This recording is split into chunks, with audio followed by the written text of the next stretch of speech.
There's some incredible TV coming out of the UK right now. Brits just do it differently. The accents, the wit, the scenery, the devastating one-liners disguised as compliments. It's all streaming on BritBox. They have the best mysteries, dramas, comedies, and seriously addicting originals like Outrageous, based on the true story of the Mitford sisters. They were kind of like the Kardashians of the 1930s, wealthy, audacious, chaotic, wildly opinionated, and always making headlines. And chances are you've never heard their story. It's stunning. It's jaw-dropping. It's very British. So check out Outrageous. It could be your next favorite. Don't miss Outrageous, streaming now only on BritBox. Craving your next action-packed adventure? Audible delivers thrills of every kind on your command, like Project Hail Mary by Andy Weir, where a lone astronaut must save humanity from extinction, narrated with stunning intensity by Ray Porter. From electrifying suspense and daring quest to spine-tingling horror and romance in far-off realms, unleash your adventurous side with gripping titles that'll keep you guessing. Discover exclusive Audible originals, hotly anticipated new releases, and must-listen bestsellers that hook you from the first minute. Because Audible knows there's no greater thrill than the one that speaks to you. Discover what lies beyond the edge of your seat. Start your free 30-day trial at audible.com/WonderyUS. That's audible.com/WonderyUS. If your dog could talk, they'd beg for Ollie. The full-body tail wag, the excited little hops, the big goofy grin, that's the Ollie effect. Ollie delivers clean, fresh nutrition in 5 drool-worthy flavors, even for the pickiest eaters. Made in U.S. kitchens with highest quality human-grade ingredients, Ollie's food contains no fillers, no preservatives, just real food. With 5 protein-packed recipes like fresh beef with sweet potatoes or fresh turkey with blueberries, even the pickiest eaters can't resist. You might think, dang, my dog eats better than I do. And that's probably true when it comes to Ollie. Dogs deserve the best, and that means fresh, healthy food. Head to ollie.com/Wondery. Tell them all about your dog and use code WONDERY to get 60% off your welcome kit when you subscribe today. Plus, they offer a happiness guarantee on the first box, so if you're not completely satisfied, you'll get your money back. That's OLLIE.com/Wondery and enter code WONDERY to get 60% off your first box. This episode brought to you by the following patrons: Heather, Leaf Girl, Min, Jason, Madeline, Ulyssa, Vixen, Holly, Laura, Jeremy with the laser eyes, Allie, Logan, Kristen, and Tia. And all the patrons want you to know you're loved, you're listened to, and you're a valuable member of this awesome Horror Virgin community. And if you want to hang out with us, do so in the Facebook group, where we'll be talking about the wrong turns we took through life that ended in cannibalistic endeavors for us daily. I think it's really nice that this movie was sponsored by those teeth you get out of vending machines.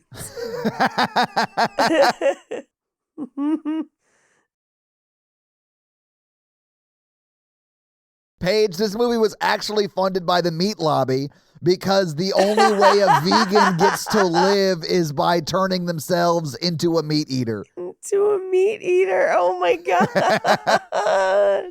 Thank you for tuning into Horror Virgin. I'm Paige. And I'm your Horror Virgin, Todd, which means I don't like scary movies, but you guys make me watch them. And this week, Paige, as we kick off Summer Road Trip Month with Wrong Turn to Dead End. Yes. So, Paige, was this the first time you saw this movie? This was the first time I'd seen this movie because when we did Wrong Turn 1, everyone's like, oh, the sequels are so much crazier and sexier and weird. And I feel like the sexy part must be after this one. That must be a 3 and beyond situation, because this one was not sexy. No, this one's very unsexy. This one, much like Grave Encounters for me, has a really interesting premise that they don't quite know how to handle right. Grave Encounters definitely does it better, but the reality show of this I find very, very funny and wish it was handled better. It's just not quite paced correctly. The logistics don't quite work. I feel there is so much room for a reality show slasher done well, and this is just not it. Especially because 2/3 through this movie, because at a certain point, I checked the time because the pacing in this is bonkers bad. And there's no pacing and arc to this movie. I was going to say, is there pacing in this? No. Because nothing really happens. It's a series of events in order like a child would tell you. It is just like Lemony Snicket's, you're right, or whatever. Yeah. Yeah. 100%. But like 2/3 through the movie, it basically just turns into Texas Chainsaw Massacre. And like, I understand why people love the original Texas Chainsaw Massacre. No one had ever done anything like that before. It is unique. It is horrifying. But this feels more like Texas Chainsaw Massacre 2. No, Texas Chainsaw Massacre 2 is so much more fun. It is fun. This is an unfun version of that. This is an unfun version of that. Yeah. I feel like so many people recreate the dining room scene from Texas Chainsaw Massacre, but don't change anything or do anything different about it. And I don't understand that. In the original movie, it's terrifying because we've never seen that before. And we're finally figuring out that these people are cannibals and her reality is setting in, and that's fucking horrifying. Yeah. But every time I've seen it since, people are just like, look what I'm doing. And I'm like, no, I know. I've seen the original good version of it. Like, why are we still doing this? I know. It's like watching somebody try to recreate a moment and not pay homage to it. Yeah. Because it doesn't change at all. It's just like watching someone do what we've already seen, but not as good as we've already seen it. Right. No, I completely agree, Paige. Yeah. This movie, as opposed to being a script, is largely a whiteboard with Post-it notes on it. Well, yes. That say like, and I called them hillbillies the entire time. And then I was briefly relieved to find out that they might not be products of, and trigger warning here, they might not be products of incest, only for them to again, moments later, reveal that even though, yes, they are products of poisoning from corporate greed, they are then also products of incest. And trigger warning. I just called them hillbillies. Which is like way more offensive than calling them incest survivors or whatever, or Products of incest. products of incest or survivors of corporate greed. Because that's just saying every hillbilly is like this. And Paige, as someone from the South, I can assure you that they are. But they're almost like a hillbilly zombie hybrid. Like, it's not the hill folk. No, this movie is so dumb. It's like, I realize at the end they reveal they're in West Virginia because that's the license plate on the car. But everything's so caricaturized. It's not, there's no one in the South like these people, if that makes sense. Well, yes. It's not at all close to enough to reality for me to feel like, oh, this could actually happen anywhere. It's like I'm walking down the beach boardwalk with the family from Texas Chainsaw Massacre, and one of those artists was like, hey, can I draw you? And that artist was Joe Lynch. You know what I'm saying? And that's what this movie became. Look, this one's on a surfboard. Exactly. Yes, exactly. So it introduces it as West Virginia originally, and I didn't really think too much of it until the very ending license plate that says West Virginia Wild Wonderful. Right. Which is their slogan, or was their slogan. Is it really? Okay, because I wondered if that was an even worse callback to that very famous documentary, The Wild Wonderful Whites of West Virginia, in which we follow a family that is expansive and has some questionable genealogy to a degree, and has been ravaged by both the poverty of the area, but also drug abuse and any number of things. And I was like, oh, if this is also trying to like, oh no, like that's a very different situation. And yeah, you're right. They're like they look like Urukai. They do look like Urukai, yes. It's like, they do. And at one point, they are very much like, it looks like meat's back on the menu, boys. Like, yeah. It's like she's birthing it from mud. Like, it's clawing its way out of her and it's all black sludge. And I was just like, what? Because I didn't remember. I remember there being troubling rural families in the first Wrong Turn, because they were, if I remember correctly, cannibals who were setting up to try and kidnap tourists. That's like the whole thing, right? Yes. Yeah. But two things. One, I didn't remember them being like as if the stranger's mask had grown onto their actual faces. And two, Paige. if they're constantly setting up to eat people, reality shows have massive crews and take forever to set up. all of those people would have had to have been on that road for weeks. And like they built a set. They didn't take none of those people. Like this never showed up until the camera started rolling. Right? What? Yeah, it's crazy. Also, when you said, like, when she's wearing Elena's face while they're having sex, That's one of the post-it notes on the whiteboard is like, God, I lost my mind. Urukai birth and then necrophilia fake out turns out wearing face. Like that, those are together on the whiteboard of ideas for this movie. And listen, this is going to sound insane, but it gave me a great idea for my Face-Off sequel. Anyway. Your face on my face. The one thing it was lacking was a face waterfall. But Paige, Yes. I misspoke. West Virginia's motto is actually, it's Latin and it means mountaineers are always free. So whatever that is in Latin, that's their motto. Their license plate has said wild wonderful on it since like the 70s. Okay, so that's just a license plate thing. Yeah, it's their license plate slogan. They're not trying to make fun of the whites. And I do want to point out that like Virginia's, like regular Virginia's, is just Virginia is for lovers. Yes. And then like West Virginia's is wild and wonderful. I don't know. State license plates are weird. I don't know.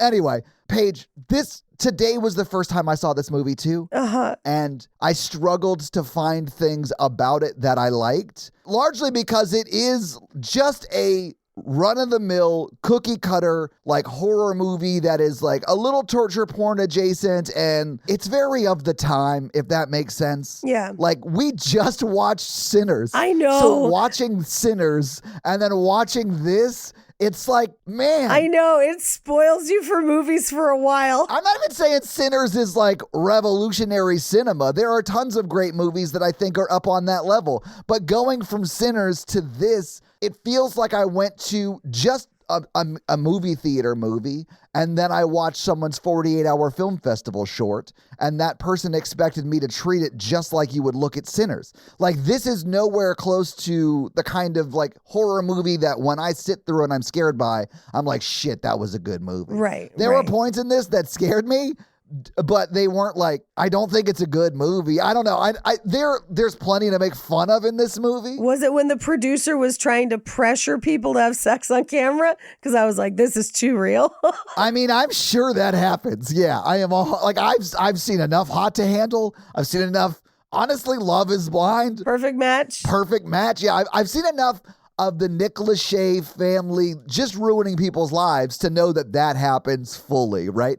But there just isn't like a lot to this movie to enjoy, I think. Unless you're like super into gore and super into like, I don't know what else. Like cannibalism? I guess if you're just like an environmentalist, you might watch this movie because it's a little aspirational, right? You're like, oh man, this is like the way people should be because they're solving the global warming crisis. They've got a negative carbon footprint. They do. Yeah. Paige, their homes, I don't think have power, so they're not using any energy. They're taking cars off the road. They live in the woods. They're reducing the amount of people emissions. Yeah, exactly. Like, I do think that on some level, Joe Lynch with this movie is saying that the only people who care about global warming are the cannibals in the woods of West Virginia. And that's why those woods are so beautiful. Here, can I tell you a theory of what I think is a key mistake the movie makes, and had they not made it, this movie actually would have been way more fun? I think this movie had too many good ideas for kills and not enough people to kill. And I think it's because they probably couldn't afford to have that many people, right? I don't think this had a huge budget. But because of that, they kill off almost too many people and too strategic of people early in the movie. Because what you really want out of this movie, if you look down deep into your hearts, is for when Henry Rollins fucking snaps and is like, rips the dog tags off her like they're at war, and he's going to go full Rambo. It's then an hour before he kills anybody. And what you really, really want is for him to methodically hunt them down like the fucking Predator for the rest of this movie. But they couldn't resist not killing him, right? But why? Why would you kill Henry Rollins when he is your Rambo in this fucking... He's like one of the parts I really love about this movie. But Yes, I really same. wish Henry Rollins had just like gone in there and murdered all of those hillbillies. And actually, like, systemically killed people, because he doesn't kill anybody for like an hour of the movie, and then he kills like 2 people, and then they kill him. But they get kidnapped at one point, and he watches it happen with his Henry Rollins eyes, and then creeps around like plotting his revenge for another 20 minutes. I'm like, they could be dead by the time you get there, man. Like, you gotta act. Like, what the fuck? I mean, I don't think Henry Rollins... We're gonna have fun talking about this movie, I think. Yeah, I don't think Henry Rollins is the strongest actor in the world, but I love seeing him in movies. I like him every time I see him. I've never not liked him in a movie. I agree. Like, I think he knows his lane, Yeah. and he only sort of accepts roles in his lane.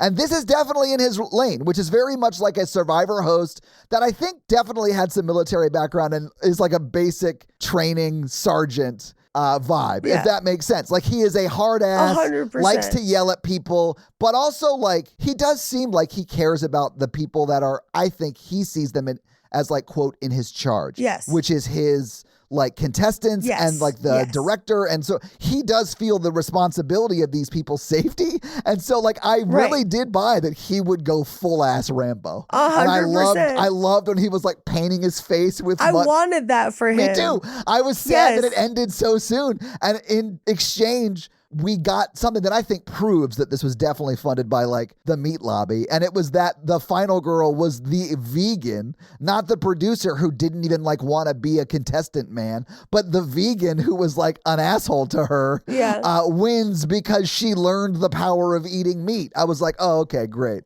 That's what this movie is about. That would be like making the lesbian win by having her kiss one of the male like hillbillies. Oh, I thought they were going to do that. I was glad they didn't, but I thought that was coming. And I'll say this, Jonesy does not die soon enough. Thank you. Or brutal enough. That guy, whoo, shit. As a former Jonesy, listen, we all knew I was the Jonesy of the movie. Like, especially, listen to the first like 20 episodes-ish of this podcast. You'll be like, Todd had a real Jonesy vibe. Therapy's been good for me. But like, he should have died fucking 10 minutes into the movie. Oh, yeah. But I will say, before we get into it, like, it did feel to me like, and you said the Texas Chainsaw Massacre part of it. Yeah. It does feel like this movie is like if Survivor and Texas Chainsaw Massacre had a baby, and that baby had like was an Urukai and like had a taste for man flesh. Yeah. Like, that is this movie. And like, if you compare it to like Sinners, like I was saying before, this whole thing has the emotional depth of like a topless slip and slide.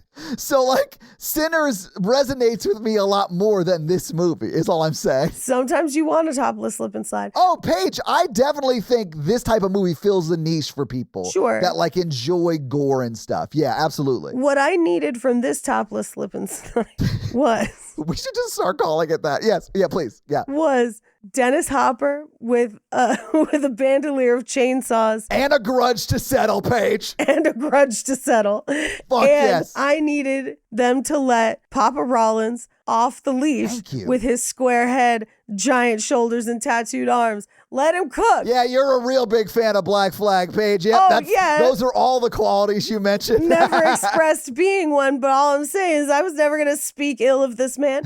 But here's the thing. If you told me Texas Chainsaw Massacre plus Survivor, I'm like, I'm in. But it's not enough of either in the ways that you want. Right. And that's where it becomes a problem. We'll talk about it more as we get into it. I feel like the idea of the reality show is really fun. It's just not quite executed great. No, because it's executed like you're at Comic-Con going through like the Walking Dead experience from like 10 seasons deep where they like really no longer cared and were just phoning it in. It looks like that. It looks like it's like bad Halloween makeup. Well, it is of the time though. Cause like, no, I know. I know.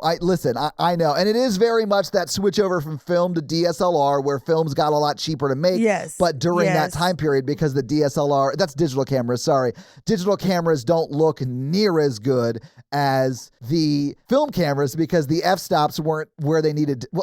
Because the focal length was too wide. Sorry, that's really nerdy, but that's like cinematography nerd in me coming out. All I'm saying is on my docket, as soon as I finish this next draft of the Terminator sequel, which I am actively working on, I already registered it. Can't take my idea. If you haven't heard that idea, guys, listen to the Terminator 2 episode because it slaps, Paige. I love it. Oh, I was like doing notes and stuff when I was in Texas. I still really want to do the poster where it's like a bathroom and it's just the other John. Anyway, sorry. Maybe we should just go through this movie scene by scene. Let's do it. We open on Sammy driving up to the church holding just the neck of his guitar.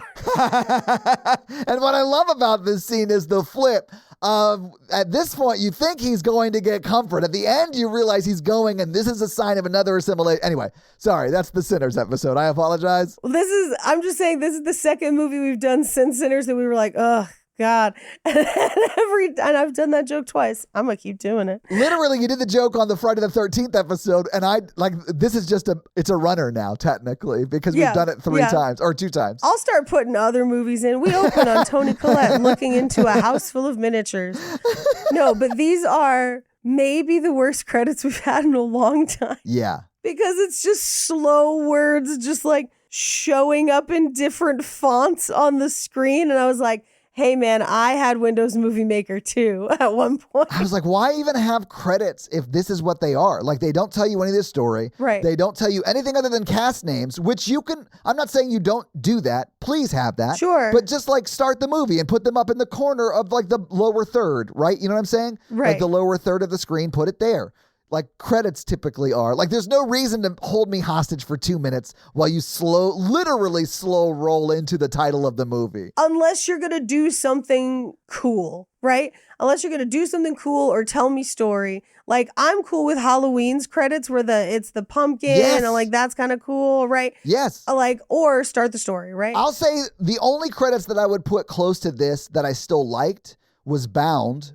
It was a Romance in the Pod podcast episode. Oh, yeah, where it revealed to be the closet. Yes. But it was, Paige, so much faster than this. It's like half the time. Yeah, it was like 40 seconds and not 3 minutes. You know, it was like that kind of thing. But it also set up the fact that it was a noir, and then it goes into the closet, which is like a lesbian coded thing because the movie is about an LGBTQ relationship. It tells us a lot about the story by showing, not telling. Exactly, because the Wachowskis know what they're doing. And I'm not saying someone else doesn't know what they're doing, but well, this is also a first, basically a first movie. They direct a lot of music videos before this. Oh, that makes so much sense. Okay. Especially at this time. Yeah. Okay. Like, yeah. So I'll give it some grace on like, this is a first, right? Anyway, we get what I will call the shining shot. The like follows the road, follows the river, follows the road, follows the river. Sure. And then a bunch of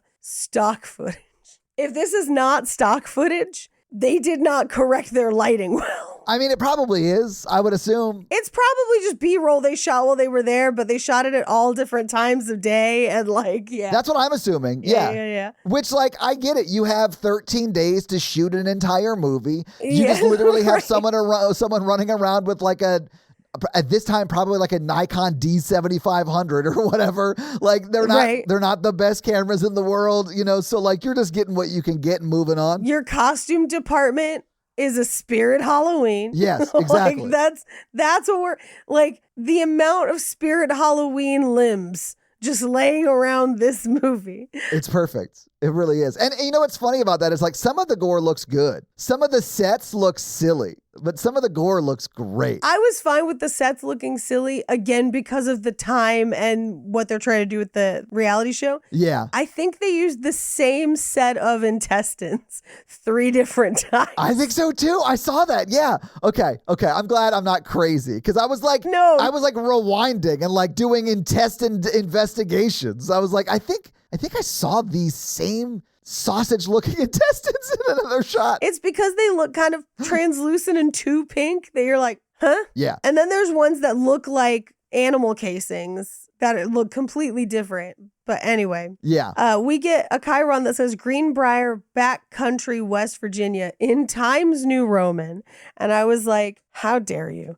Not to be that SNL sketch about papyrus. Holy about shit. papyrus. No joke page. Those are the funniest sketches SNL has ever done, both of them. And I don't think Ryan Gosling has ever done a better job acting in his life than in those sketches. And he has to play it so serious. Yeah. He's doing such a silly thing, but playing it so serious, it makes it so funny to me. Anyway, guys, just if you haven't seen it, stop the podcast right now. Google SNL Papyrus Ryan Gosling and then watch both of those sketches. There's two of them, yeah. Yes. And they're like 10 years apart too, which is even funnier. Well, it's because it's based on Avatar, so it's like the Avatar font, and this guy like slowly losing his mind as he realizes that the guy who was in charge of and probably got paid a shitload of money to build the name title card for Avatar just wrote Avatar in a font that was already readily available. In papyrus. Yeah. And so he loses his mind. Anyway, it's so funny, guys. But we've just come off the credits, which are, I hate that I know this. Impact. Yeah. The other one is Ultra. Impact and Ultra. And then to have it just be Times New Roman. I was like, no. Yeah. I like a movie that just feels like they're doing the minimum at all times. I'm like, man, I guess this is technically a movie. I know why they did this. I know. They did Impact on the black and white because it stands out more. But they couldn't do it on the chyron because then it would look like what memes looked like at the time. And still kind of look like to this day, but definitely at the time. Yeah, definitely at the time, for sure. Oh my God. Anyway, a Mustang drives by with an earpiece that I was like, oh man, I kind of miss those cell phone earpieces. Like I can't get earbuds to stay in my ears. So like I miss the curve around the ear ones.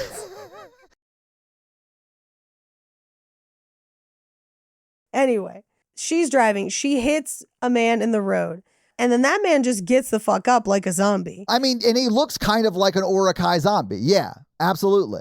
And listen, I know what you're saying. If you had a movie that started out with a pretty lady driving in a convertible down the street, she gets into a little fender bender with a guy, he gets up and like his brother joins her, you might be thinking, oh, this is like one of those adult films because, and I'll tell you, they do split her in half. You know what I'm saying? Oh. But it's not sexy at all because it's literal. It reminded me of the split dog in Return of the Living Dead. Oh, you mean because it clearly had no spine? Like when they were dragging it away and it was just like a Jell-O mold of each side of a human, it made me laugh a little bit. It made me laugh a lot. My favorite, well, we'll get to. He stands up. She tries to give him CPR and actually is trying to like unobstruct his airway. That's why she puts her fingers in his mouth. I was like, oh, real CPR. Yeah. She's like trying to save his life. Yeah. And then he gets up, bites the bottom half of her jaw off. Yeah. And then his backup appears. They have a giant axe and they slice her in half. They literally split her in half. Yeah. Now, we do see her entrails fall to the ground, but this is the first time we see that set of intestines. It is. Yeah. They had one set and it gets used a lot. One set. There's no other organs. It's just the intestines. And then they just drag her halves. And at that point, I was in. I was like, all right. Yeah. We're slicing people in half in the cold open. Let's fucking go. It's more or less what I expected from a Wrong Turn movie, you know? Right. Now, and here's my... Do they chop a woman in half in Terrifier? Yes. Is my main complaint that it doesn't look this good? Yes. Wait, really? Yeah, they're going for more of the like horror gore of it, I guess, and not the like... How funny does it look when you drag them off? Oh, so you don't think it looks as good because Terrifier looks more realistic? Is that what you're saying? No. This looks more realistic than Terrifier does. Oh, okay. Sorry. Okay. Yeah. I haven't seen Terrifier, so I don't know. Well, one spoiler, he starts chainsaw pussy first, basically. No, I know, and he goes all the way down. Yeah, I've heard about it, yeah. Except they like wait on it, and as it shakes, you're like, this looks fake and bad. Anyway, make it look more real. No, I'm kidding. So She was halfway there. Now she's halfway gone. Yeah. We then cut to them shooting the promo for the reality show. Now, is this reality show corny as hell? Yes. Is this exactly the type of shit that was on at the time? Also, yes. Would I watch the shit out of this? So much. Yeah. It would be a show that we would now be like, do you guys remember Apocalypse? Oh. That shit was insane. Like Henry Rollins, great host. You know what I'm saying? But like the cast members were insane. It didn't seem like Jake wanted to have sex with Elena at all. Did you guys notice that? At all. And like they were really trying to force that in. Sorry, that's what we'd be saying now if this was real. This looks like a post-apocalyptic version of Legends of the Hidden Temple, but played in the woods. If they had walked deeper into the woods and like seen the aggro crag, I'd have been like, this checks out. Like this, that's what the sets look like. They walk into the woods and it's like a Toxic Avenger version of like a pyramid. Yeah. And before you get to go in the woods, they're like, Justin Olmec has to tell you, radiation poisoning. That would be hilarious. I love Legends of the Hidden Temple. Yeah. It also made me think the set looked like one of my favorite reality competition shows that is impossible to find these days and was only on the DIY channel, like the craft channel. Yeah. And it was called Craft Corner Deathmatch. What? Hosted by Jason. I forget his last name, but he's like a Daily Show commentator now. Okay. Wait. Was it like a knitting-based death match? Yes, man. Did they have like wrestler names? Hang on. Yes. In the macrame corner from Houston, Texas, Knitting Menace. You're not wrong, but one time or many times, one of the judges was the fastest crocheter on the planet, and I forget her name, but like she would just sit there and crochet while people. But you come on the show, there's 2 tables. She's crocheting, looking at you like the host from The Missing Link or whatever that show was. Yeah. Yeah. You don't know what the craft is going to be. And then they unveil it and he's just like, your first craft is to make high-class lingerie out of men's tighty-whities with only zip ties and a bedazzler. And you're like, what? And you're like, you have 2 minutes. And they're just like, and then they like put it on the mannequin and then they choose like which one. They do like 2 rounds of that and then they choose which one is moving on to the final round against the Craft Lady of Steel, who is just this lady who looks like an old Eastern Bloc soldier lady who just never breaks eye contact, but is good at every craft. This is like American Gladiators for crafting. Yes. Yeah. Yes. I love it. And they assign you whatever the last craft is. You have like 30 minutes. And with his lovely assistant, Amber, who is just slightly disheveled and low affect and bored and doesn't want to be there on purpose, I'm sure. And the Craft Lady of Steel wins like 60% of the time. She's the Craft Lady of Steel. Of course she does. She's the Craft Lady of Steel. And occasionally clips show up on YouTube, but there's not a ton around. But I will see if I can find one for you. But yeah. Craft Corner Deathmatch. I want to see that. That sounds amazing. And by the way, I meant the weakest link, not the missing link in my joke earlier. No, I knew what you meant. Yeah, sorry.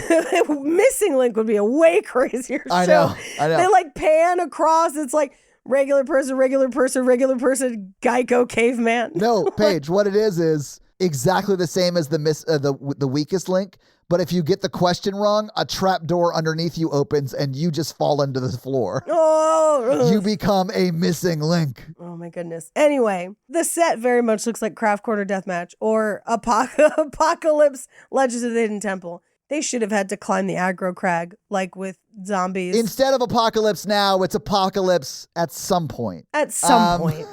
Apocalypse for the next 8 weeks until sweeps. Yeah. Apocalypse in between the shows you actually watch. Right. Anyway, they go through everybody.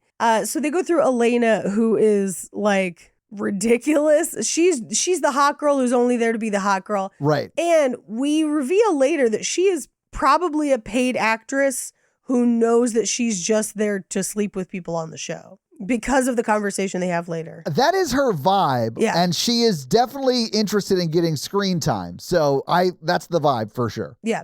Then we meet Jake, who injured himself playing football, so he can't be a pro football player. he's here to, try and win the money to become a sports doctor for sports medicine. Can I tell you, I went down a little bit of a rabbit hole on this guy because I had never seen him before. Yeah. But he has like the best real life name I've ever seen an actor Oh, yeah, have. yeah. His name is yeah. Texas Battle. Yeah, Texas Battle. And I was like, I've never seen this guy. Who is this? And he's still working. Like the dude still works. He's just been in a bunch of stuff I haven't really seen, or he hasn't had big stuff in the stuff I have seen. Yeah. But man, he was in Final Destination 3. Like, yeah, we just did that movie. Anyway. Oh, yeah. No, yeah, he was in Final Lewis. Destination 3. He was Lewis. Yeah, anyway. I was like, we've seen this guy recently. Yeah. Yeah, but Texas Battle is his name, and I want him to be in so many more things because I love that name. Anyway, sorry. Good job, Texas. I know. Good job, Battle. So then we have Jonesy, who is a failed X Games skateboarder, which has to be one of my favorite backstories because he can't even skateboard a little bit. No, but he's also an idiot douche. Like, instead of like Tony Hawk, who would be winning at the X Games, he's like Tony Cock because he's the worst. Right. He's got real, and because remember, this is the era of like early Jackass, like original Jackass. Right. He's got those vibes, which like I think Jackass contains multitudes and evolved in very interesting ways over the course of its tenure. Come to my TED Talk, Jackass as Queer Cinema. You're welcome. Paige, I can't explain this, but I got the vibe from Jonesy that he tells a lot of people that he was kicked out of the band that eventually became Sum 41. Oh my God, Like that is yes. just his general vibe. You know what I'm saying? Yes. Like it would be a lie, fully a lie, but he would say stuff like that. He's like just the terrible idiot who's like, fuck, I don't know. I hate him. I hate him so much. He lives way too long. Yeah. He'd be like, does this look infected is actually named after me because I got staffed during the tour one time and they made me sleep on the outside of the van. Like that, that guy. Yeah. Anyway, then we meet Amber, who's like a trained Marine. Yeah. Did a tour in Iraq or whatever, like. And they don't let her do anything cool. Like, she has the potential to be either the most badass final girl or the most amazing, like, killing shit to let the final girls go. Like, I mean, instead of Henry Rollins being the Rambo, which you could sort of see coming because Henry Rollins is who he is. Yeah. They could subvert it and make her the Rambo, and that would be a pretty awesome movie. It would be kind of like the most recent Predator. Love. Where the Native American, I forget her name, but like just Prey. Yeah. Oh yeah. Love that movie. Love that movie. If you want to do that, then the real funny way, because Henry Rollins gets introduced here too, where he's Dale Murphy. Yeah. And he's like a former military dude. There's a million dudes who were like in the military, air quotes, who then go on to write like leadership books about it. And like, he's definitely one of them. What would have been really funny, and because I kept comparing this in my mind to Tropic Thunder, because at a certain point, a similar thing happens, right? Is if he had gone the same way as, what's his name in Tropic Thunder, 3-Leaf, 4-Leaf, whatever. But the guy that wrote the Tropic Thunder book that turns out to be a complete stolen valor faker. If Henry Rollins' character had turned out to be that, and then Amber is the Rambo, right, who then slowly hunts people down, I'm here for that too.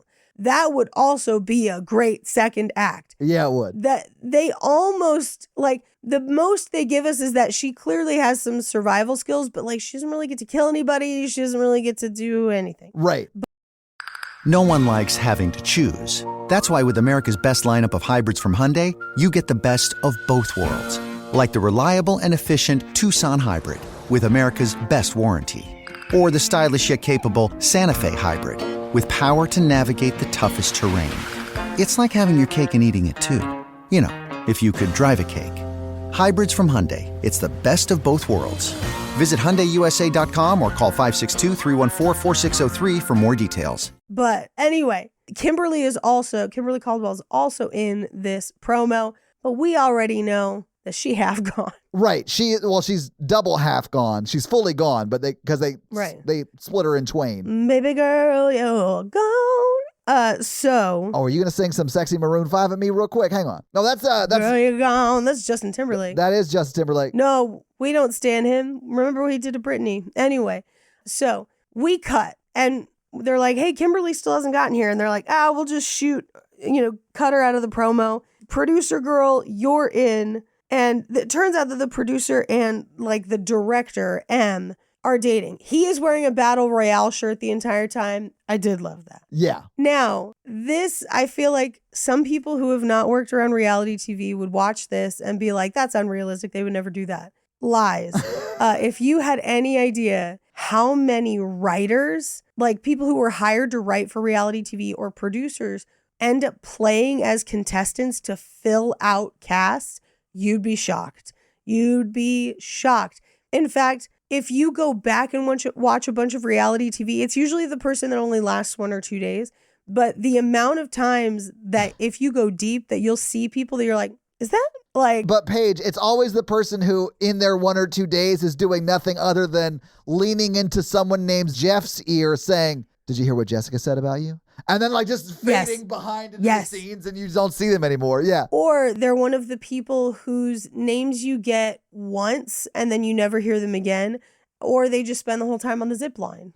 I love that. I love that. I think you should leave sketch. Yeah. Almost everyone I know that has worked on a reality show has ended up in clips at some point. I'm sure. Yeah. I ended up on MasterChef and Top Chef twice, just in the background. Yeah. Like if you guys find it and see me, let me know. It's like season, I don't know, 15 years ago at this point. Anyway. She's the one in the back holding the knife from Fatal Attraction that she borrowed from Glenn Close's kitchen. I am in the background holding knives because I am usually selling people knives during their like winning challenge where they like won a shopping trip to the Sur La Table where I work. No shit? Oh, that's awesome. Okay. All right. Yeah. Or sometimes I'm at the register.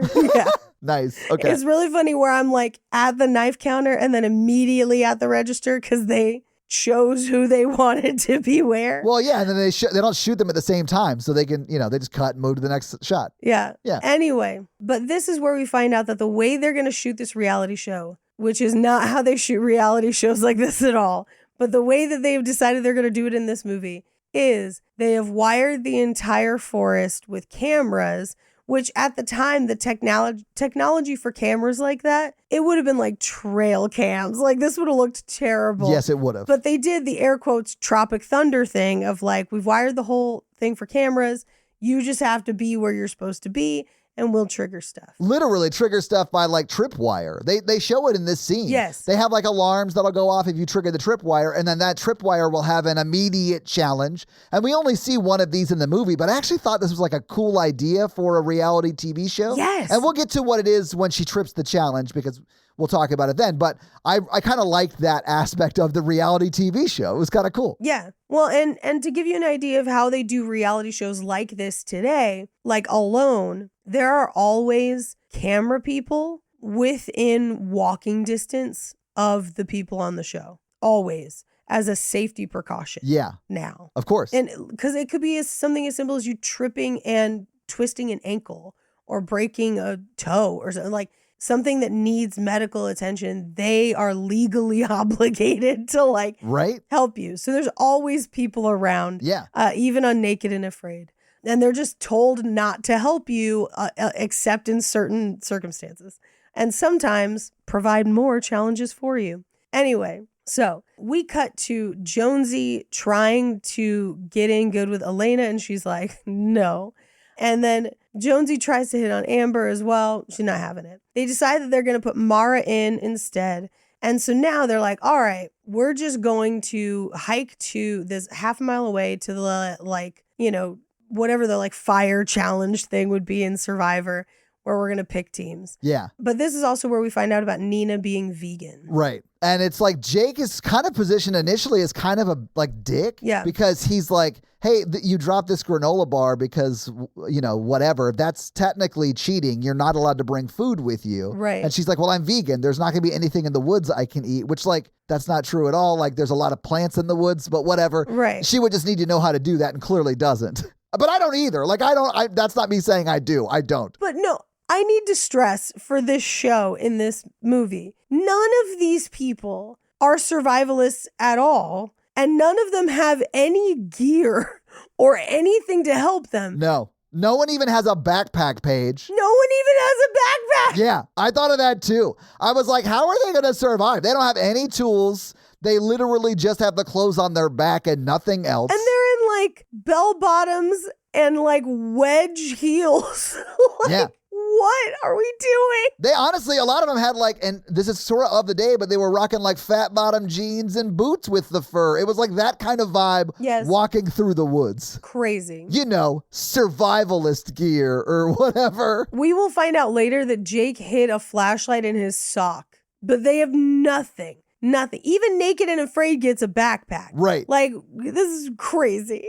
But they get to the clearing, and that's where they pick the cards that divide them into teams. The teams are absolutely preordained. Obviously. Preset. Yes. Yeah. Where Jake and Elena are paired up because we will find out later the producers are going to try and make them bang. Well, and Elena is also going to try and make them bang. And I think it literally is Right. just for the screen time, honestly. I don't Yes. think it's because she is into Jake, although she might be. But like, it seems like her motivations are more fame than attraction. She's definitely in on it, though. I think so too. Like, she knows, has talked to the producers, like, she's in on it. Amber and Jonesy, because they know that they will be the most antagonistic. They probably will hate each other because Jonesy is a chauvinist asshole and Amber's a soldier, like veteran who is also a lesbian. Yeah. Like, Yeah. And then Nina would have been with Kimberly, but is instead with Mara. But the reason Mara gets paired with her is so that she's not with either of the other guys because boyfriend. right? I do love all of the stupid play things that they like bring in for the show where he's like, Henry Rollins is like, radiation poisoning is going to be a factor. And then they explain a super overcomplicated game mechanic. It's so complicated. And it does come back like it is Chekhov's radiation card, I suppose. Right. But like, did we need that? Like it's like could have been anything else. But they explain it for like, I don't know. It's like no joke, 30 seconds. They're explaining what the card does and why it exists. And it's like part of the elimination challenge. It's so convoluted, Paige. And I'm just the meme of that lady looking confused Yes, with a bunch of with the equations math. around Yes, her. Yeah. That is exactly. You know, it's one of those things that like, okay, if this had been like an established show that like you've done the elimination radiation card thing like 10 times already. Right. This would be like you trying to explain the show to somebody who's never seen it. Because like he fully understands what he's saying and is saying it like, Right. of course we all know this. You guys are dummies if you don't follow along. Right. Meanwhile, me just watching the movie is like, I'm sorry, hang on. I have to talk about this on a podcast. Right. So can you slow down a little bit? I got to take some notes. Like, it was so funny to me. So the golden rose is given to women that he had connections with, and they can trade that rose Right. for a snow globe of them together. But then that one snow globe counts for one half elimination at any point. Or you can use the snow globe to give to another contestant in return for their magic amulet, which allows you to eliminate anyone you want. Clear? Like, Huh? it's that, Yeah. right? Yeah. Anyway, this is where they explain the twist of fate, which is basically the trip alarm. It gives you a challenge. If you get the card, you could switch that out for a radiation card, and then that card is ace high, jack low. And if you get 4 of them, it's like a full house. It's technically the dead man's hand because then you can Right. give it to somebody and then it eliminates them unless they complete a challenge or something like that. I don't know. You have to trade it to the hillbillies for a dead man's hand. And then that hand goes over a scanner for fingerprints. And depending on if it's the right hand, it opens it. But if you don't get it in time and if you don't have the magic amulets, the temple guards are going to get you in the Shrine of the Silver Monkey. Right. And then you have to eat that dead hand in front of Joe Rogan. It just became Fear Factor a little bit. I'm just going to go there with it. We shouldn't be surprised that he eats weird stuff now, huh? Like, we should have seen this coming a long time ago. Yeah. Also, the fact that would support fascism to destroy America. We should have seen that coming a long time ago, too. Your presidential candidate will be determined by whoever is going to drink this slurry of animal penises. Honestly, phew, This is the darkest timeline. I think that's why Biden won. Like, I do think that he would get down on some camel penises more than Trump would. I think that's why he won 2020. I mean, I think it's because he's already got donkey teeth. I'm so sorry. It kind of does. That man has cancer. Ugh. I mean, I'm sorry for him and his family. Same. I mean, come on now. I've already got a little donkey in me. Oh, God. I'm going to donkey hell for that one. Because he's a Democrat, Paige. It works. I liked it. I was thinking the teeth still, but yeah. Anyway. I mean, it works on multiple levels, yes. I'm looking at my notes and I'm like, there's so many notes about these radiation cards. That's how complicated it was. It's too much. There's too much in it, especially because the payoff is just that it goes off. Right. It's just an alarm. You don't need a bunch of context for that. Right. You could just say it's a biometric sensor that'll go off in times of stress. And then that's all you have to explain for the payoff to still make sense. Here's the other crazy part. It goes off on it looks like a stud finder. They're trying to make it look like a Geiger counter later. Yeah. And I'm like, so you're telling me this thing actually irradiated and they just wear it around? I mean, I hoped it wasn't that. It was like a different kind of sensor that was sensing something that wasn't going to kill them slowly, like Marie Curie or whatever, Right. But if you get the dead man's hand, you could use it to paddle and ford the river. And that's where you'll find the big baskets for your crab. And if you capture the crab, then you can trade it to the other team who stole your sleeping bag. The only thing I thought after I heard you say ford the river was just like an Oregon Trail style, original computer screen with an Oregon Trail trying to ford the river and it just saying, you died of radiation underneath. You died of radiation poisoning. They've definitely done a reality show of real Oregon Trail, right? Paige, I have a pitch for you. Let's do it. Let's do it. Or, Paige, I have a better pitch. It's a Mormons traveling west by handcart-based reality TV show where you, as a single man, have to control your 8 wives who all hate each other as you walk across rural U.S. to Salt Lake City. Oh, you've got a challenge. Look who's walked up onto the shore. It's Bigfoot, fresh from holding on to Noah's Ark, Cape Fear style. You mean Cain? You mean Cain from Cain and Abel? Mormons believe some weird stuff, guys. But let's just move on. I can't, Paige, we're going to cut so much out of this episode, but I need to reveal we have now been talking the runtime of the movie, and we're 10 minutes into it. No, we're 30 minutes into the movie, but still. But it's because, A, we took breaks to talk about real life shit, but also, B, we want to talk about other stuff. But back to the movie. Yeah. So Sammy with that guitar goes driving.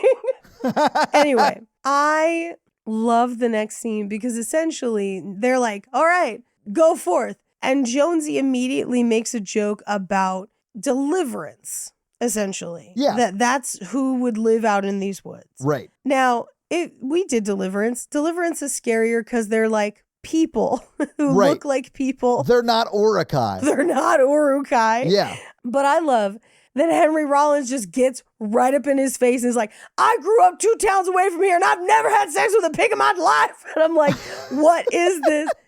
Can he talk like this the entire rest of the movie? This is great. Like he has some sort of inner ear problem, so he can't hear the volume of his own voice. So he just ends up shouting every line of dialogue. It's like he was in the artillery in World War II and came back scarred because he can't hear anything anymore. Look, that's already been done the best it could ever be done in Twin Peaks, and we should never try to replicate it. R.I.P. David Lynch. Oh. Because that is his character in Twin Peaks. But he's never had sex with a pig. They all set out. And Mara, he and Mara have this moment where they don't explore this enough. I really wish they had. Because Mara's, I think she's actually probably either a writer's assistant or a line producer. I got line producer vibes. Yeah, she's kind of handling the logistics of things. Her boyfriend, M, is the, director, clearly. Yeah. And so I got that she was, the person behind the director that, makes sure things get done on time and bills get paid and stuff. And it's it's a hard, line producer's a hard job. It's a hard job. It's, all logistics. Those people are special. It's half logistics, half accountant. It's a really hard job. Yeah. It's hard, man. But it clearly Henry Rollins, I think, doesn't like M all that much. We don't get into it enough. Maybe he knows that M is really kind of maybe not being honest with Mara, and this is probably not the first time. But Mara is kind of sheepish, and he's like, you're going to do great. You're tougher than you think. Yeah. And it really is her death that kicks off his Rambo. It is, yeah. Or what should be his Rambo. But it really is that moment that sets up my thought that she was the final girl. Same. Because he sort of anoints her that as he says this to her. And I love that moment too, Paige. I think it's great. And it would be a great, like, he, maybe for whatever reason, like he had a daughter that he lost that looked a lot like her or something like that would make him like go full Rambo at her death, you know, like that's like plausible. Yeah. Man, I'd have loved that. I'd have loved that. The two of them as final people. Yes. With her letting M get killed because she finds out about the cheating, Midsummer style. Here for it. I'd be fine with that. Yeah, absolutely. Anyway, there is also another producer there that literally only exists to pad the kill count. We meet him, and then he immediately walks off into the woods to pee, and we see on the cameras that he pees, and then a forest folk comes up behind him, slits his throat, and scalps him. Yeah. Can I say this really quick? When we see him peeing, he's aggressively peeing up. He's arcing. Yeah. Like, nobody does that. No. He's not hard, I guess is my point. Right. So, like, it would naturally be pointing down. He would be getting it all over his hands. There's many reasons why you wouldn't do this. Right. But it's funny to me that the director was like, hey, it looks better on camera if there's, like, an arc to the stream. So pretend like you're 6. Well, and the stream is, like, too healthy of a stream. Because it's clearly a whatever tube system that they had. Yeah. Like he's like a racehorse peeing up right here for sure. Yeah. Yeah. Well, it's like, how big is his pee hole? The size of a boba straw? You see like little bobas popping through it? Yeah. Even as that came out of my mouth. Paige, have you never had a boba pee? No, I have not. I think people just call them kidney stones, honestly. Guys, I demand everyone out there start referring to their kidney stones as a boba pee. That is, I don't know how we got there in this episode, but I am so proud of that joke. Holy shit, I love it. Oh my God. Guys, I need someone to make me a boba pee t-shirt. I'll be waiting in my DMs. Oh my God. I like made you laugh so hard, it like caused you to hack up a lung. Oh, boba pee.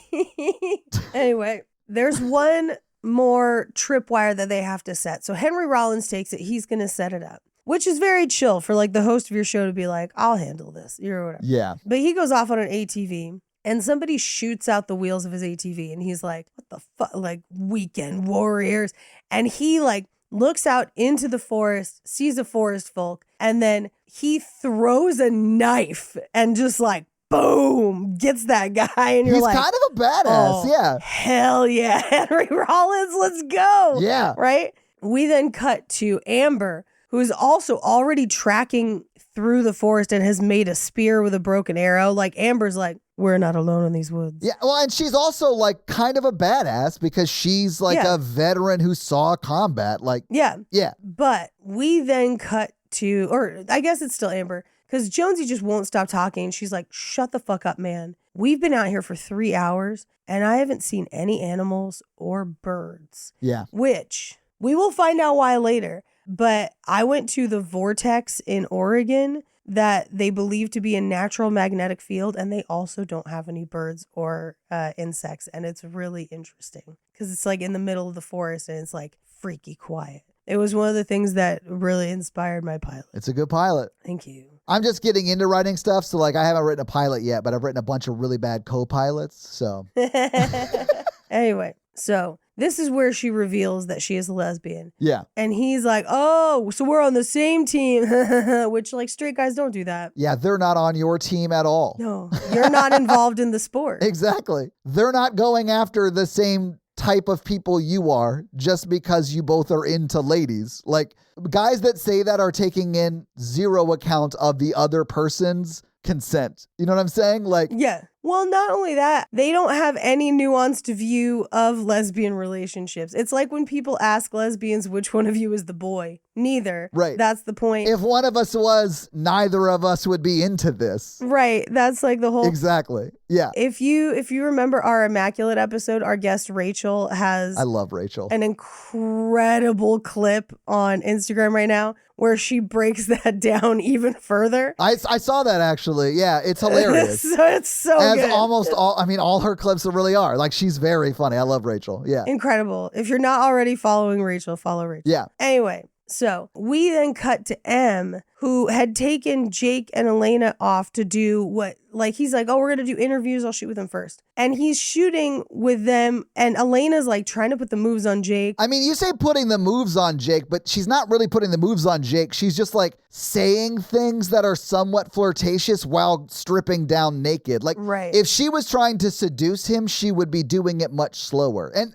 the reason I'm bringing this up is because I feel like she thought Jake was told about this and that he was on board. Maybe, yeah. Because I don't think she's as tone deaf as this would make her seem if she didn't think that he was already on board and like had signed on to the show knowing that his role in this was to be like the other sexy lead and he was going to get sexy times with her and he was on board and whatever. I don't mean like sex, because I figured they would shoot it like other reality shows and they don't actually show nudity, but they actually do because it's a horror movie from 2007. But Right.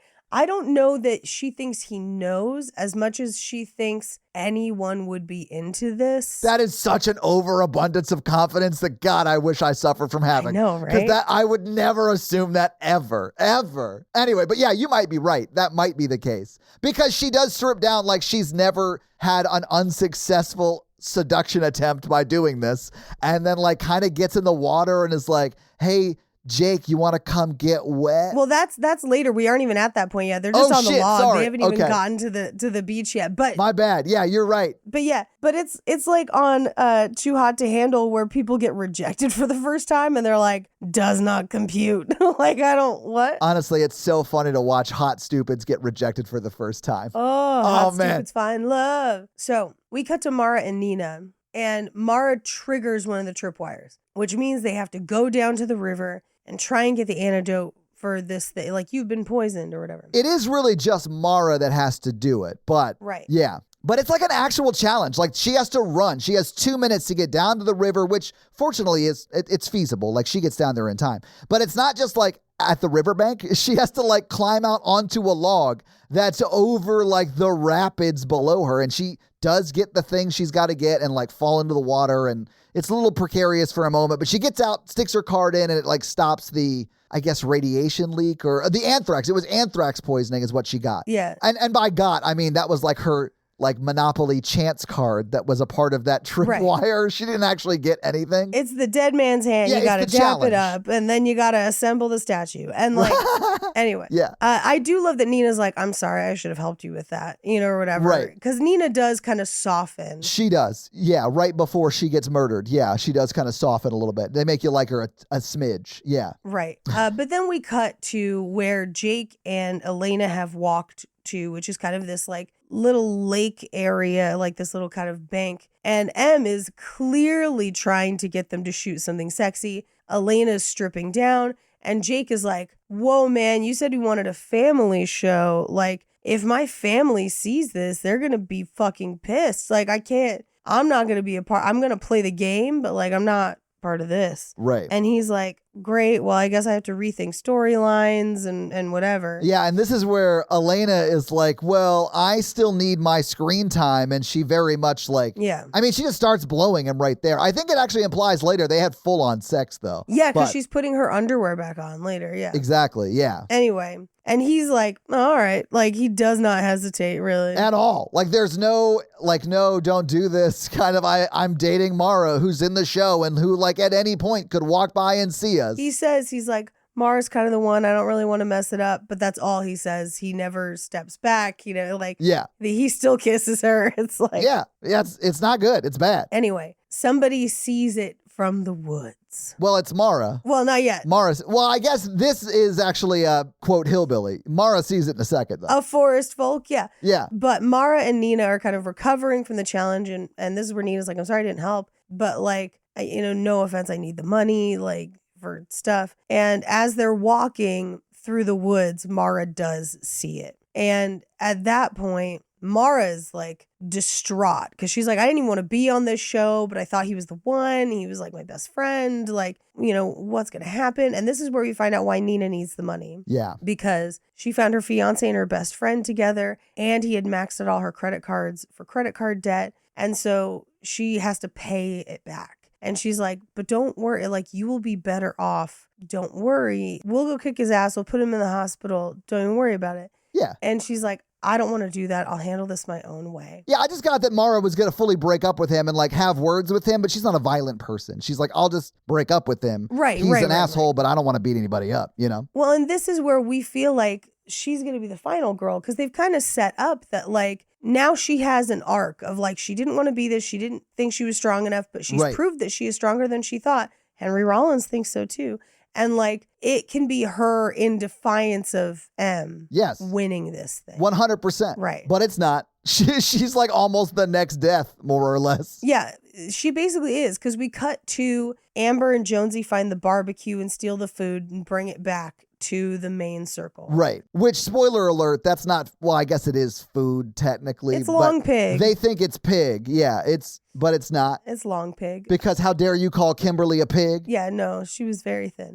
But like, we then cut to a different location, which I don't know why you'd be butchering and cooking your meat in two completely different locations, but they do be. And we've got Henry Rollins hanging upside down, and then the other producer that they have already killed hanging upside down and disemboweled. Yeah. But a forest folk, clearly the butcher, comes out and like he's like waving knives in front of Henry Rollins and stabs him a bunch of times and then goes to sharpen the knives. We cut away. But at this point, Mara is like, I want to call back. I'm done. Yeah. I don't want to be on the show anymore. I need to call M. I need to get the fuck out of here. Yeah, I don't know. Is she going to call M? I thought she was like going to call like the production company behind the shoot and get the fuck out of there. Yeah. I think she was going to call the other producer. Yeah. But they can't get a signal from the RV. She can't get a signal on her phone. And their phones are in the RV in the little lockbox, so they don't even have them. Yeah, they wouldn't work anyway unless they drove the RV somewhere that had signal. So they're like, when they come across a house in the woods, they're like, well, this is our best chance for a phone call. Like, I got why she would go in the house, even though it's incredibly stupid, but I understood it. Yeah. But when they're there, they get to witness the magic of the birth of an Urukai. Yeah. Gondor calls for aid. But like, they come in, they're looking around the house, and they're like, this place is a little weird. There's a bunch of Polaroids of all the Urukai. And literally a woman comes in immediately and is like, baby's coming. And it looks like Urukai liquid coming out of her. Yeah, more or less. And the baby is all messed up. It looks like Renesmee from Twilight. It's a mess. They almost like do everything but put like a handprint on the baby's face. It like looks so much like an Urukai. Yeah. That like you would expect to see that kind of thing from Lord of the Rings. It's like sourdough though. Like it's been used and reused over, and like the same genes just digging for any recessive trait it can find, and it's bad. It's a bad look on that baby. I'll be honest with you. Look, you heard a sour ruman. This is sourdough. That baby looks like a little Quarto. Yeah. Like it does. And that baby doesn't exist out of someone's torso, is all I'm saying. Yeah. But even so, from across the room, Jacob takes one look at it. Anyway, they realize that there's other people in the house. Our two ladies are like, oh no, oh my God. So they try to run. And in my notes, I was like, outhouse? I was like, no, it's in the house. In-house, it's just a hole for poop to go. It's like an in-house outhouse, which is the worst version of a toilet. Yeah. Hey, can I shit in my room? Like, that's what that is. Like, can I just shit in my room? You mean like in a toilet and like that you can flush and it takes it down to like a sewage? No, I just mean I want to shit in a hole that just exists under my room forever. I would like to slowly fill the basement under my room with my own human shit. That is this setup in this house. Mom, I got to use the room shitter. I got a boba pee. I got a boba pee in my room shitter. It is a closet boba pee shitter. Yeah. Anyway, they climb down and somehow, because they take the top off it and then climb down out under the house, seemingly without getting any poop or spiders on them, which seems impossible. It would be impossible, yes. But they do. But as they're running, Mara takes an axe to the head and you're like, oh. And she's dead, fully dead. She's dead. Yeah, you don't survive that. No, and we get like hints of like this plaid shirt guy who seems like more with it than the other forest folk. Right. Well, I think that's generational. I think the older you are as a forest folk, the less Urukai you are, which I guess because it's like every iteration is worse. Each generation is more Urukai. Yeah. You know, in the substance where it's like, you are the Matrix. Everything comes from you. And then she's the second one. And then she does the thing and then barfs a boob out. Yeah. Ugh. Yeah. Yeah. Peak cinema. I mean, yeah, honestly. I mean, that's the real booba pee. Oh my God. Anyway, so the plaid shirt hillbilly picks up one of the discarded headsets. I think it's Mara's. So now he's got a headset and a camera. Ho, ho, ho. Ho, ho, ho. I've got a camera. Some of the camera stuff that no one is monitoring. They have like no other PAs like at all. Right. No one is monitoring. Is it like half hillbilly vision now? Yeah, but like you said, there's no one looking at the footage. So like no one is seeing what they're actually capturing. It's hilarious. Yeah, it's nuts. But so they strap her to the front of the truck in the most upsetting way possible, spread eagle. Right. With her head just like pouring down the front. You're just like, oh no. She becomes a hood ornament. Yeah. Yeah. It's not great. We cut back to Em and Elena where she's putting her panties back on, suggesting that they had like sex. Penetrative P&V sex. Yes. And he's like, keep this as our little secret. And I'm like, gross. I mean, of course he says that, but he says that in the context of, I think Mara's the one. Yeah. Which, like, no, you don't, clearly. Like, you just had sex with somebody else. That's like a guy who, like, has sex with the adult dancer the night before he gets married. Like, he's just, like, having... It's a real Glenn Guglia move. Yes. Yeah. Your name was going to be Julia Guglia? Julia Guglia? To quote a very famous song from this era... I'll keep you my dirty little secret. Don't tell anyone or you'll be just another regret. Yeah, absolutely. Anyway, so yeah, don't tell Mara. Right. Too late. She already knows. But so Elena's like, I'm just going to lay out here and tan if we're done. Just like, whatever. And we cut up into the woods where there is a forest folk taking himself on a very...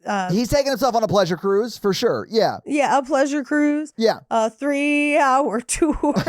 It's not that long because his sister wife runs up and like gets mad because he's pleasuring himself.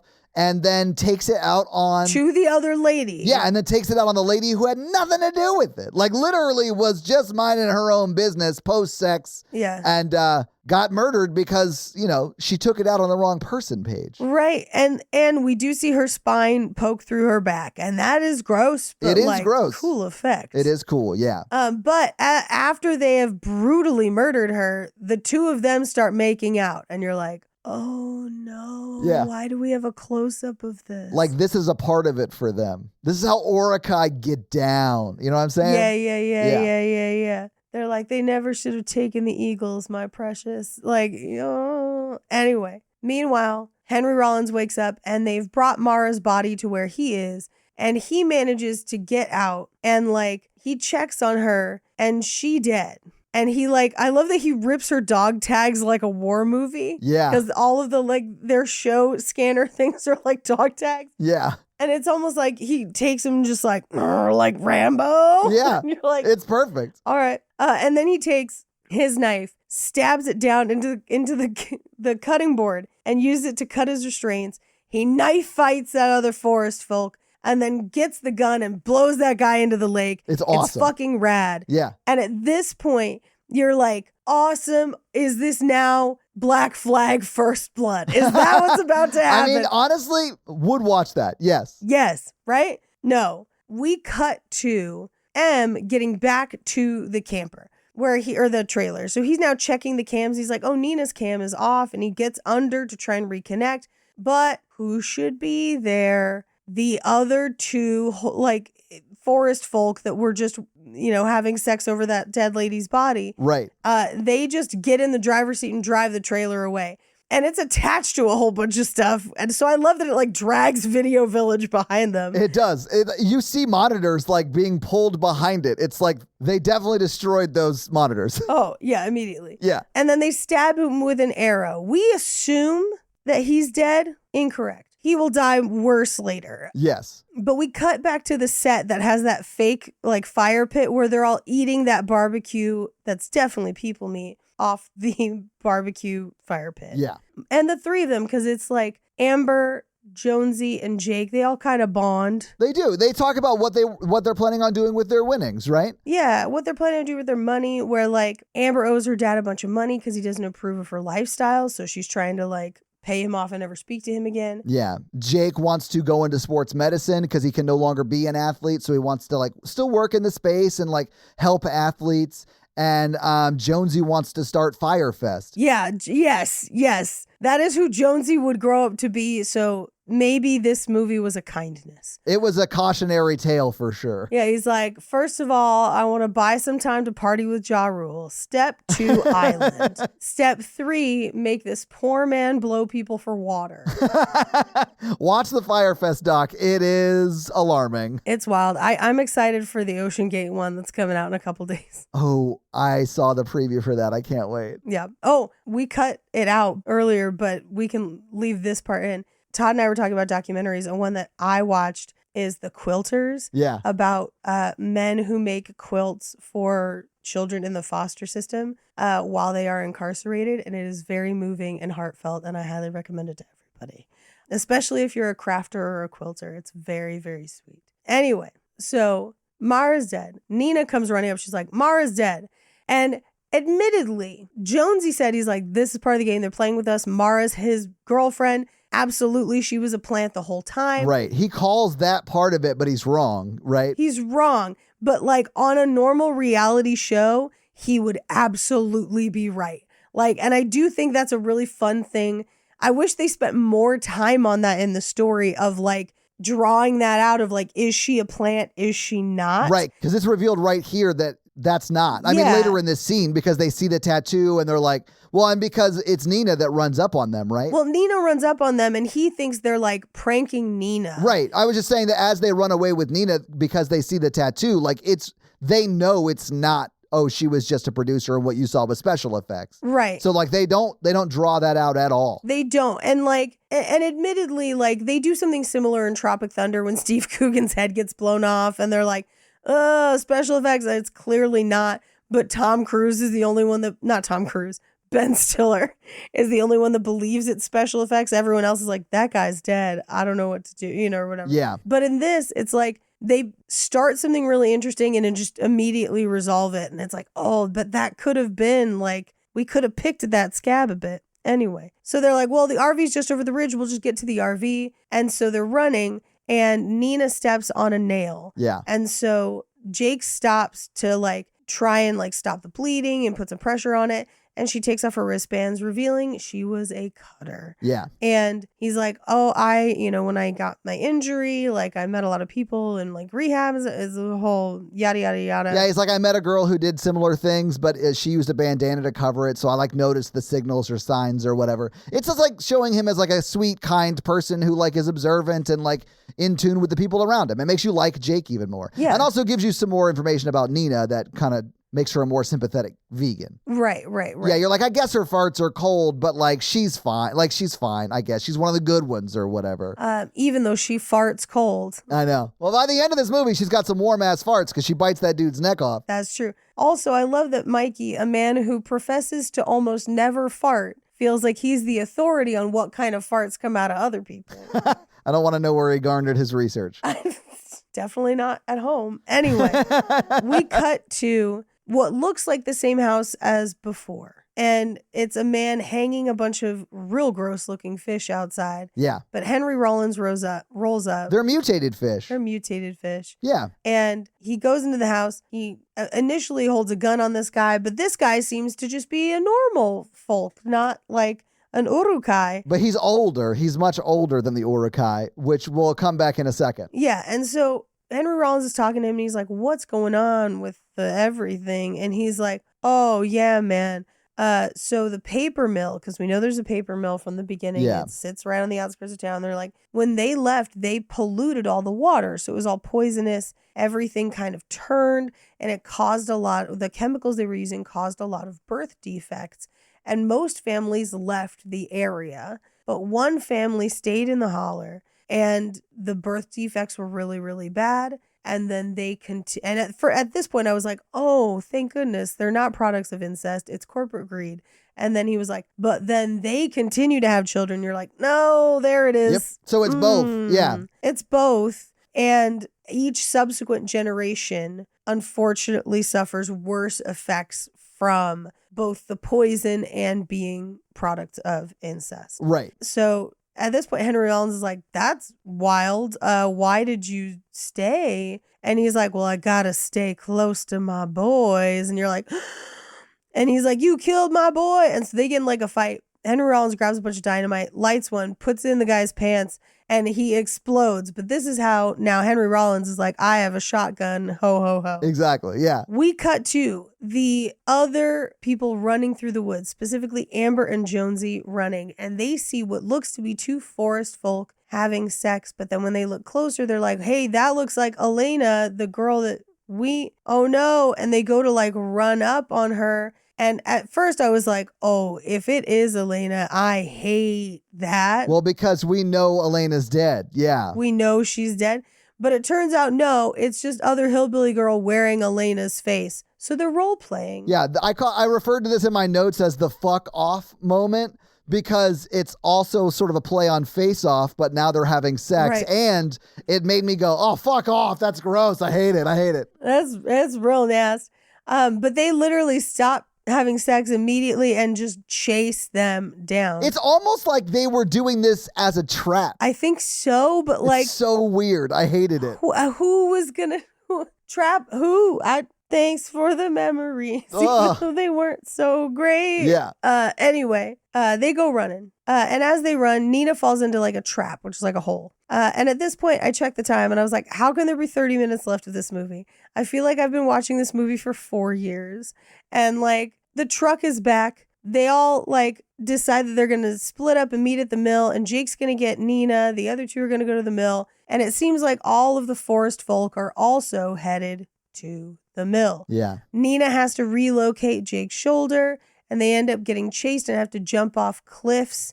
Meanwhile, Henry Rollins is just in the woods going full first blood, painting his face and making dynamite arrows.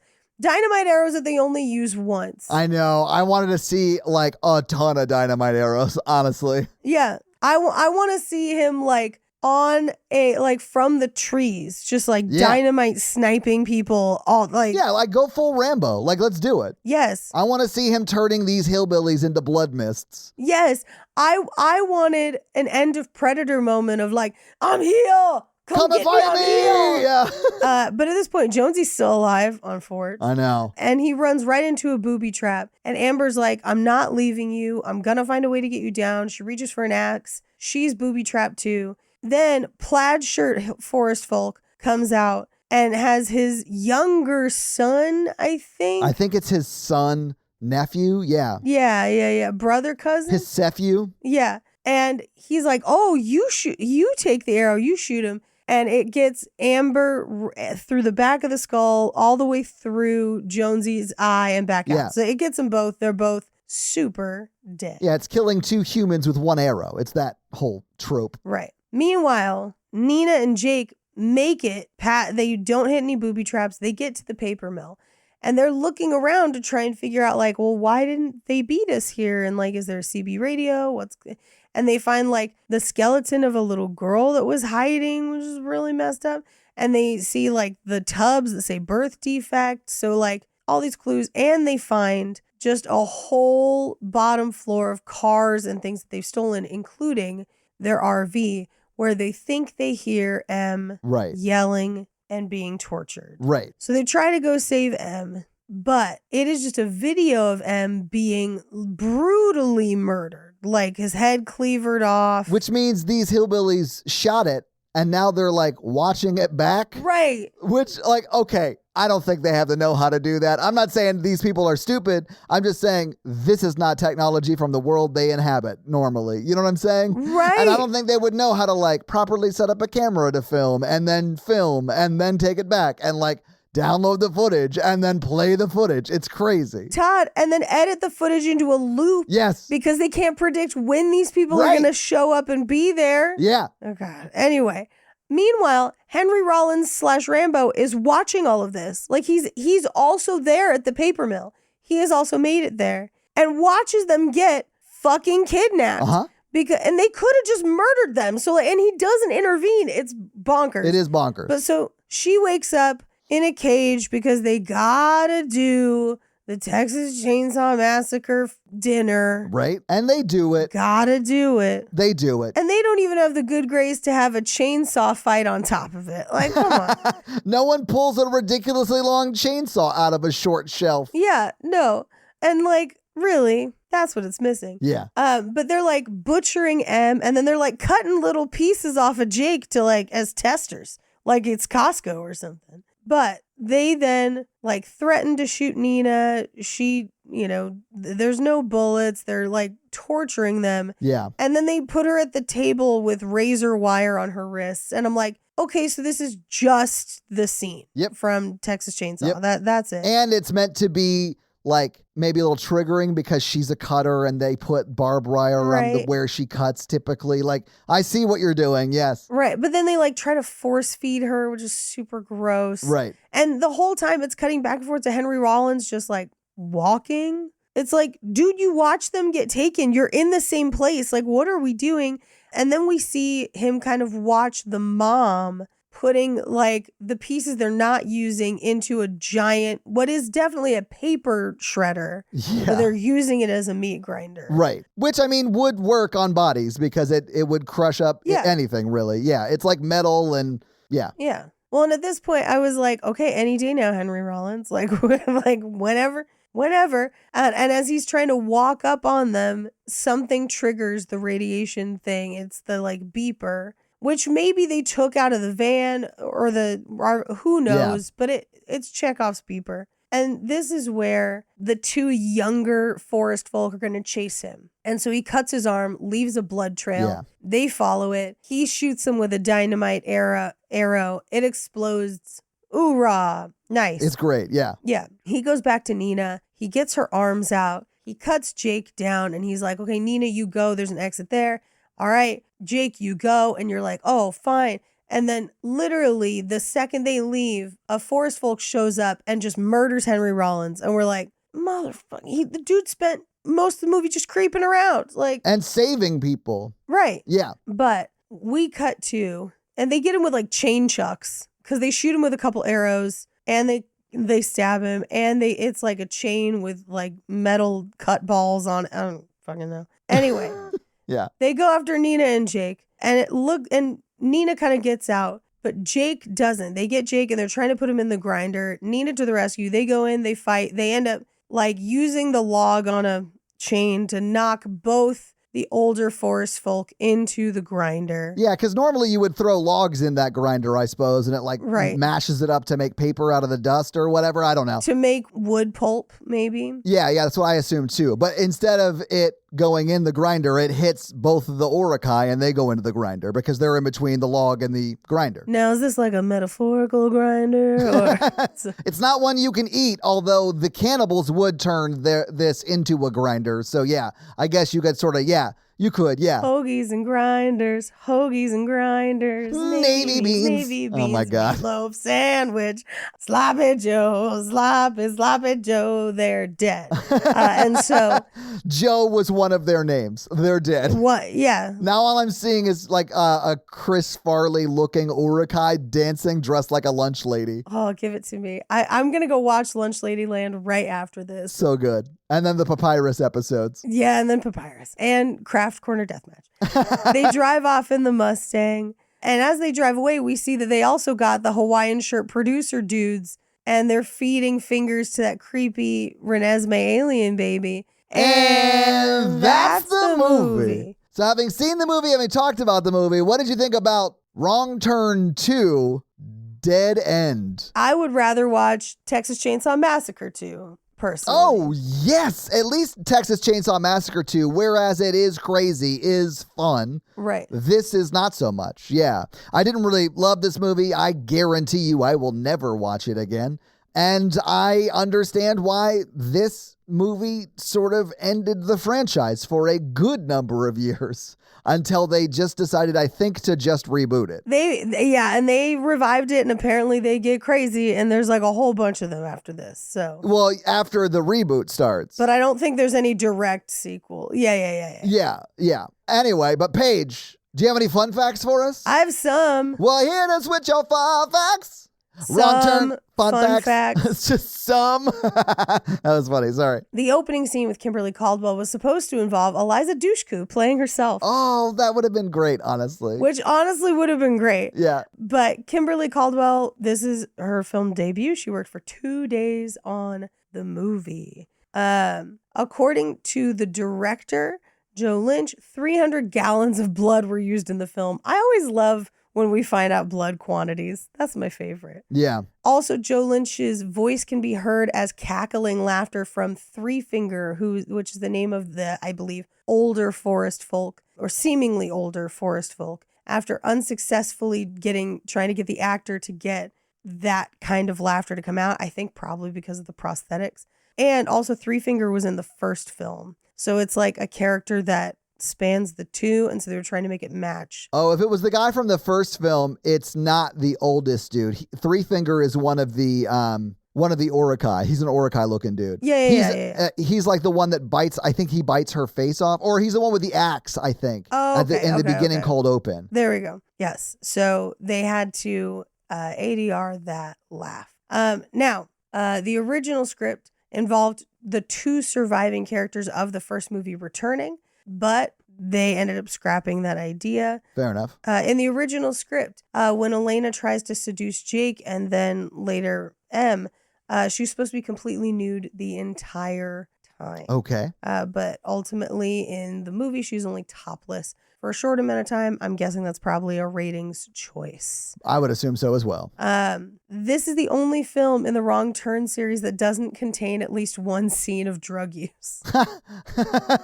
Okay.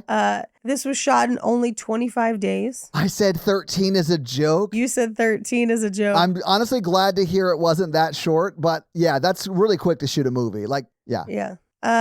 The character of Nina was also in an early draft of the script pregnant and had not told anybody about it yet. No shit. Okay. Interesting. I'm glad that wasn't the case. Although she does survive. So yeah. And again, we mentioned Texas Battle was in Final Destination 3, which we recently did. Crystal Lowe is also in Final Destination 3. Yeah. Okay. Henry Rollins was the first cast member announced. Oh, no shit. Great. I knew this. Okay. So remember when I guessed earlier that they had too many creative deaths and not enough characters to kill? Yeah. Originally, Joe Lynch wanted to have more, I'll call them forest folk, characters in the film, but was unable to because there were already too many characters to service in the film. Basically, like... Fair enough. Yeah, which is true. Danielle Alonso and Texas Battle also both guest starred on One Tree Hill around this time. And those are your fun facts. Well, thank you for those fun facts, Paige. Let's talk a little bit about box office. And Paige, I want to be honest with you, this movie did not get a full theatrical release. No, you don't say. It was in the Austin Fantastic Fest. That was September 1st of 2007. And it was also in the London Fright Fest, which was August 25th, also of 2007.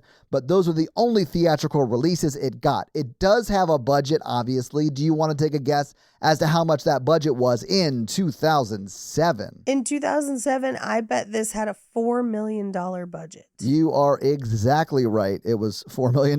Like, exactly to the point where, like, I think you might have known and just forgot that you knew. Like that kind of exact. I did not know. I'm just getting really good at this. Well, I mean, I'm just saying you're like exactly to the dollar right. Nuts. You would have won both showcase showdowns is all I'm saying.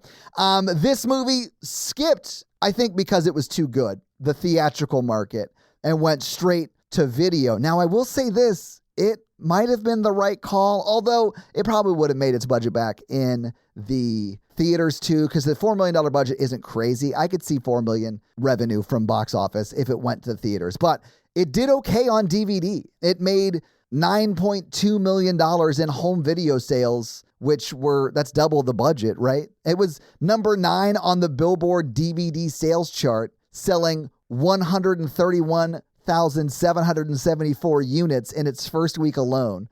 So like in its first week, it grossed 2.63 million in just its DVD sales and went on to make a little over 9. So the movie did make money. It just wasn't in the traditional like box office arena. But sorry, I don't have more on that. That era was the time for home market. Yeah, it really, was. To Yeah. like really blow it out of the water. Yeah. And if you want to adjust both the budget and the how much it made in the home market for inflation, the $4 million budget would be roughly 6.1 today. And let's just say it was $9 million, even though it was technically a little bit more than that.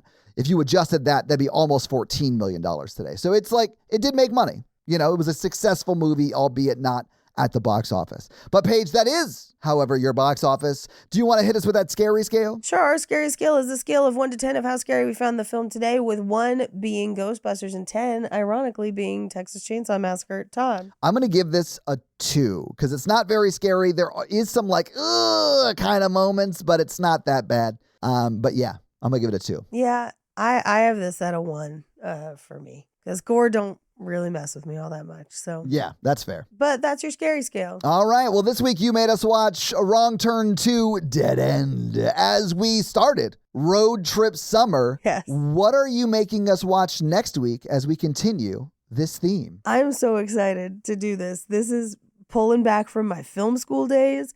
We are watching 1986's The Hitcher, starring Rutger Hauer and C. Thomas Howell. Yeah, so I have never seen this movie. I've heard you talk about it before, and it is one of those movies that like film nerds talk about. Yeah. So I'm interested to watch it.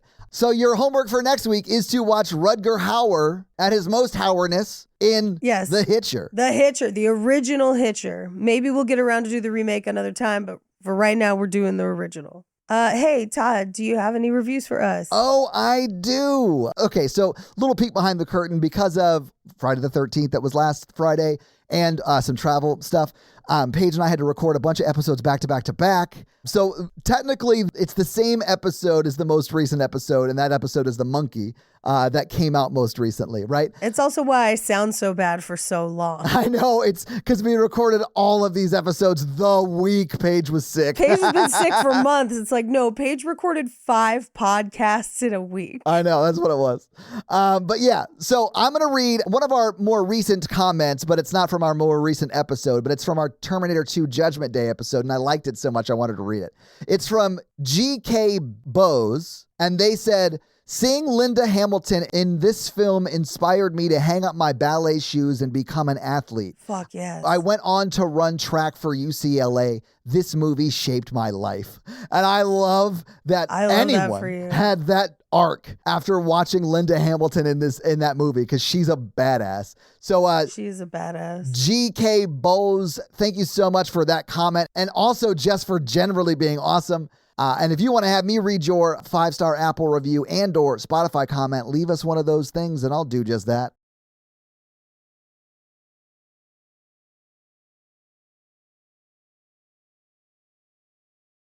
So guys, if you like this show but want to hear Paige and I talk about romantic comedies or just regular romantic movies, check out our other podcast, some might call it a sister podcast, called Romancing the Pod, where we do just that weekly. It's a lot like this show, but for romance and romantic comedies, because Paige doesn't like them. So we make her watch them, just like you guys make me watch horror over here.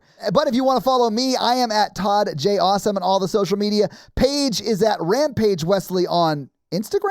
Yes, and TikTok. And just Paige Wesley on Twitter, because you got that before some CEO lady and she wanted it, but you wouldn't give it back. And I respect you for that. Refuse. Also, Paige Suck it, other Paige Wesley.